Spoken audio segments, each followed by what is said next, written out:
आने वाले महीने में, मतलब तकरीबन 30 दिन में, डोनाल्ड ट्रंप अमेरिकन प्रेसिडेंट पहुंच सकते हैं चाइना। अब तक इंडिया आए नहीं है, लेकिन चाइना जा सकते हैं, ऐसी खबरें आ रही हैं। और ये खबरें बहुत सीरियस हैं। क्यों? किस अब आप बोलेंगे इसमें सीरियस क्या है? एक कंट्री का प्रेसिडेंट दूसरे कंट्री जा रहा है, और वो भी चाइना अमेरिका दोनों में अच्छे रिलेशंस हैं। नहीं, सीरियस ये है कि चाइना अगर वो जा रहा है तो वो क्या बात करने जा रहा है एक ऐसे टाइम पे जब ट्रंप बहुत कोशिश कर रहा है कि चाइना से बेहतर रिलेशंस हो। तो क्यों ट्रंप की विजिट की जा रही है? इंडिया एक इतना स्ट्रॉन्ग पार्टनर है, वहां अब तक विजिट नहीं हुई।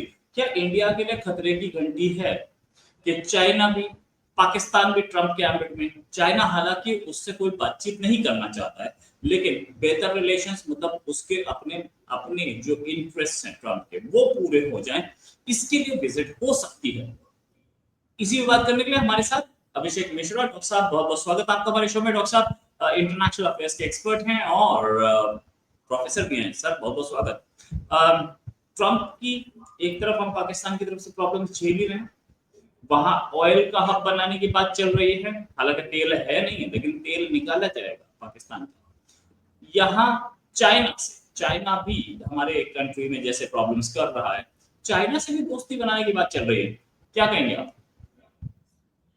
हाँ, ये तो बहुत पुरानी मतलब न्यूज़ है। वो उनका चाइना का था, उन्होंने कंफर्म किया था मेरे ख्याल से जून में दादा।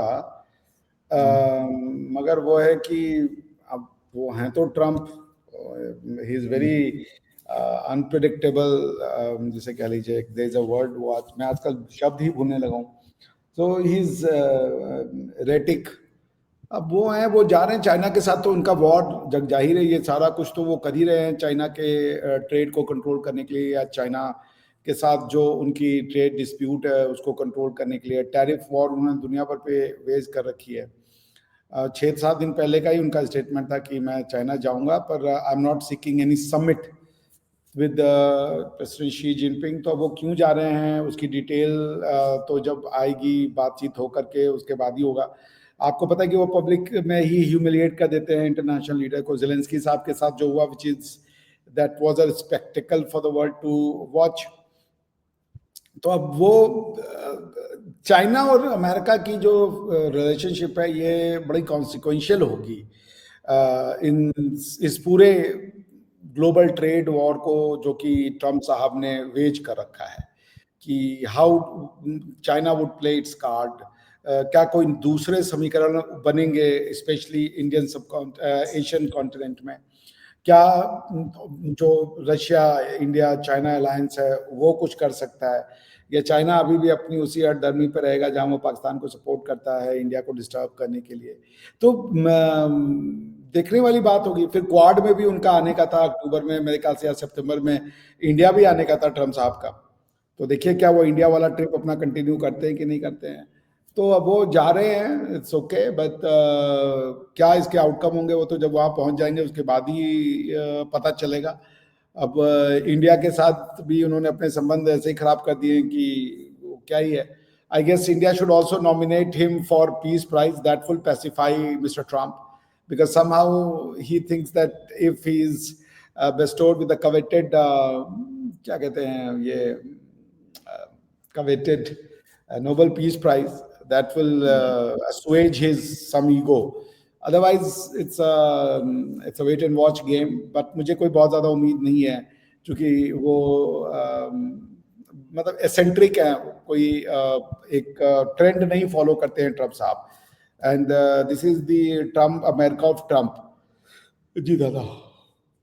अच्छा, क्या चाइना अमेरिका कोई सेम पेज पे आ पाएंगे जैसे इंडिया और चाइना कभी नहीं हुए? वैसे ही अभी अभी रशिया चाइना इंडिया एक एक्सेस बनाने की कोशिश तो की गई है, लेकिन इंडिया उससे कतरा रहा है।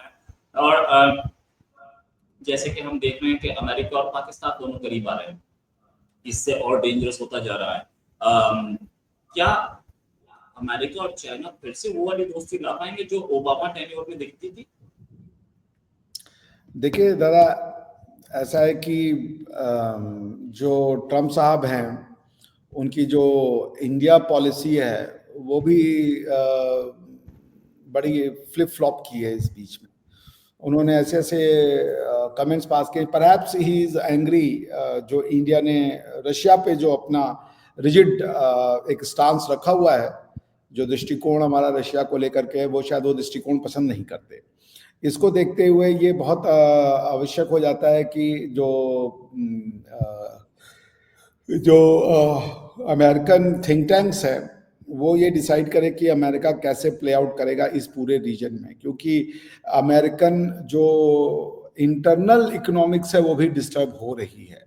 क्योंकि आप टैरिफ बढ़ाओगे तो आज ही मैं देख रहा था कि एक सेनेटर थी, वो पूछ रही थी ये बनाना कितने का मिलता है, और आप अगर टैरिफ बढ़ा दोगे तो इस बनाने का रेट क्या हो जाएगा, क्या वो आपका इंटरनल मार्केट उस रेट पे उस बनाना को अफोर्ड कर सकता है। तो it's good that you are increasing tariff, but क्या आपके पास के लोगों की उतनी परचेजिंग पावर है कि ये they can withstand all thing. आप अगर टैरिफ लगा रहे हो तो क्वेश्चन बार बार अमेरिकन पार्लियामेंट्री कमेटी में पूछा जा रहा है, यानी कांग्रेस में पूछा जा रहा है कि भाई एक बात बताइए, ये टैरिफ का जो भार है वो कौन पे करता है। तो अल्टीमेटली तो टैरिफ का भार इंडिविजुअल पे करेगा ना, हमारे आपके जैसे जो साधारण नागरिक होते हैं उनको जाके चीजें खरीदनी होती हैं। अब अगर 100 रुपए का बनाना है और आपने टैरिफ लगा के उसकी वैल्यू 105 रुपए कर दी है, तो ये 5 रुपए तो हमारी आपके जेब से गए ना। गवर्नमेंट को तो टैरिफ मिल गया, उनकी तो रेवेन्यू मर गई, लेकिन हमारा आपका जेब तो कमजोर हो गया ना। सो अमेरिकन इकोनॉमी अंदर से भी हिलेगी, ऐसा नहीं है कि ये सिर्फ वन साइडेड चलेगा। चीजें इतनी महंगी हो जाएंगी कि अमेरिकन लाइफ भी बहुत ज्यादा कॉस्टली हो जाएगी। और आप एक जब फ्री मार्केट की बात करते हैं तो फिर मार्केट फोर्सेस को डिटरमाइन करने दीजिए ना कि कौन सी टैरिफ वैल्यूबल है, कौन सी टैरिफ वैल्यूबल नहीं है। आप तो पॉलिटिकल फोर्सेस के थ्रू इसको डिटरमाइन करना चाहते हैं। आप तो आर्म ट्विस्ट कर रहे हैं नेशंस की कि ऐसा करो नहीं तो हम 25% कर देंगे, या हम प्यूनिटिव सैंक्शंस लगा देंगे टैरिफ के फॉर्म में। सो आई डोंट थिंक कि ये कोई सस्टेनेबल ट्रेड पॉलिसी है। It might bring some myopic results या some short lived result rather, but in long term it will not hold. वैसे मायोपिक रिजल्ट्स तो नहीं। फाइनल क्वेश्चन आपसे लेना चाहूंगा मैं कि पाकिस्तान में भी सब बहुत खुश हो रहे हैं, बड़ा नाच रहे हैं कि हमारे पास तेल आ जाएगा, हमारे पास ये आ जाएगा, वो आ जाएगा। तेल अभी निकला है नहीं, अभी से ही खुश होना शुरू हो गए सारे के सारे पाकिस्तानी लोग, खबरों पे सिर्फ। I don't think it should be even taken seriously, क्योंकि वो कब से तेल निकल रहा है। मैं तो अपनी जिंदगी का आधा समय बाद हो गया, हर 2 साल बाद कहीं पे वहां पे कॉपर के जखारे निकल आते हैं, कॉपर का पूरा वो निकल आएगा कि भाई भंडार निकल आया है। उसके बाद कहीं पे तेल के भंडार निकल आते हैं। तो ये तो भैया इनका भंडार ही नहीं खत्म हो रहा है, लेकिन गरीबी उसी हिसाब से चल रही है। और देखिए ये तेल और कॉपर और इसके भंडार निकलने से देश रिच नहीं होते। आप देखिए पूरे के पूरे अफ्रीकन कंट्रीज में डायमंड जो है वो अफ्रीका से निकलता है, वो सारे पुअर कंट्रीज है। आपने एक वो मूवी देखी होगी ब्लड डायमंड, याद है आपको? वो उसमें जो ये देख लेना, आपको अफ्रीकन कंट्रीज कंप्लेन करते हुए मिल जाएंगे, घाना हो गया, दूसरे कंट्रीज हो गए, कि यहाँ से सियरा लियोन, जी सियरा लियोन हो गया, बहुत सारी कंट्रीज हैं जहाँ पे कि डायमंड निकलता है। पर क्या हालत कर दी है वेस्ट ने उनकी। अरे भाई ये ऑयल का डिमांड तो वेस्टर्न कंट्रीज या इंडिया में ही होगा, इंडिया जैसी जो इमर्जिंग इकोनॉमीज हैं। तो आपका पॉइंट है कि ये निकल आएगा तो इनके यहाँ तो और ज्यादा हालत खराब हो जाएगी, बिकॉज कि इनके ही जो सिस्टम ऑफ इकोनॉमिक्स है उसमें इनके बड़े बड़े लोग उन रिसोर्सेज पे काबू कर लेंगे। उनकी जो है टाई अप हो जाएगी फॉरेन कंपनियों के साथ, मल्टीनेशनल के साथ। कुछ नहीं मिलेगा इनके लोगों को। भाई बलूचिस्तान में तो सारी की सारी वो है, सारी की सारी रिसोर्सेज हैं। बलूचिस्तान वहां का सबसे गरीब प्रोविंस है।